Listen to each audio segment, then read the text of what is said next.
তোমরা হয়তো যেই ভিডিওটা 1 থেকে 1.5 মিনিট অথবা তার অনেক কম সেকেন্ডে দেখে নাও, সেই ভিডিওর পেছনে কিন্তু একটা অনেক বড় গল্প না হলেও কিছুটা বড় গল্প থাকে। সো হে এভরিওয়ান, আসসালামু আলাইকুম অ্যান্ড হাই সবাইকে। এটা ছিল আমার 1 পাউন্ডের করা একটা চকলেট কেক, যার ছবি তোমরা স্ক্রিনে দেখতে পাচ্ছ। থিম বেসিসের ওপর করা কাজ, তাও কিনা খুবই আর্জেন্ট অর্ডারে।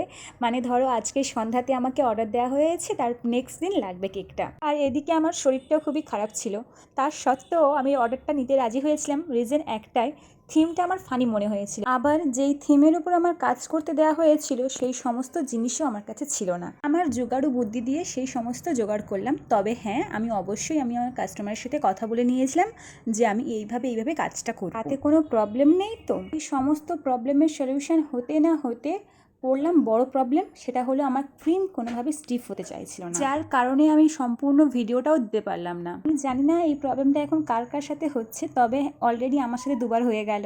একটা নতুন ক্রিম বিটার দিয়ে যে স্টিফ করা যাচ্ছে না, তার যে কষ্ট সেটা কোনোভাবে আমি এক্সপ্লেন করতে পারবো না তোমাদেরকে। আলহামদুলিল্লাহ শেষ পর্যন্ত কেকের ফাইনাল লুক ঠিকঠাক ছিল, আর আমার কাস্টমারও খুশি, আর আমিও খুব